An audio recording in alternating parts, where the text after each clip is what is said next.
ভাই, এই পলাশ হচ্ছে সেই পলাশ যে কিনা নারায়ণগঞ্জের শ্রমিক লীগের লিডার ছিল।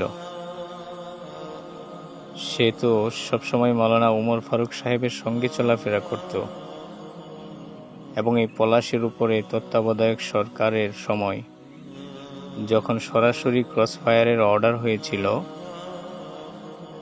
সেটা বাতিল করার জন্য মাওলানা উমর ফারুক সাহেব বড় পেরেশান ছিলেন। অনেক তদবিরের পরে উমর ফারুক সাহেব তাকে ক্রসফায়ার থেকে মুক্ত করেছিলেন। সে উমর ফারুক সাহেব কেন আওয়ামী লীগপন্থী হলো না, আর মুফতি ওসামা একটা গাস্ত করেছে কারো সঙ্গে, আর সেই ছবিকে কেন্দ্র করে উনি সহ পুরো তবলিগওয়ালারা তথা মার্কাজ নিজামুদ্দিনের অনুসারী মাওলানা সাদ সাহেবকে আমির মেনে তবলিগ করনেওয়ালা সাথীরা আওয়ামী লীগ হয়ে গেল। আরে তোমরা তো তখন খুব লেখালেখি করেছ যাতে এ ব্যাপারে খুব দ্রুত ফাইসালা হয়, অর্থাৎ তত্ত্বাবধায়ক সরকার তাকে যেন ক্রসফায়ার থেকে মুক্তি দেয়।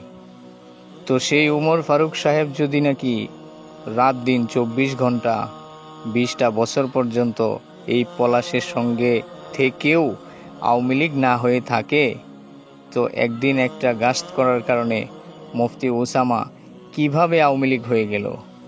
এগুলো জানার পরেও, এত কিছু হওয়ার পরেও তোমরা মাওলানা উমর ফারুকের ছবি সহ আওয়ামী লীগের ট্যাগ লাগাওনি কেন? কি জন্য? বাগেরহাটের দীপু বনানীতে থাকে, মাওলানা উমর ফারুক সাহেবের ভক্ত। একসময় সেও ছাত্রলীগের পক্ষ থেকে ঢাকা ইউনিভার্সিটিতে ভিপি পদে ছিল। কি বলবো ভাই, এই মাওলানা উমর ফারুক যুগ যুগ ধরে আওয়ামী লীগের বড় বড় ক্যাডারদের সঙ্গে চলাফেরা করেও তিনি আওয়ামী লীগ হলো না। আর মুফতি ওসামা সাহেব একটা গাস্ত করার কারণে, কিছু ছবি ওনার সোশ্যাল মিডিয়ায় ভাইরাল করার কারণে উনি খুব সহজেই আওয়ামী লীগ হয়ে গেল। আল্লাহ আমাদের সকলকে বুঝার তৌফিক দান করেন।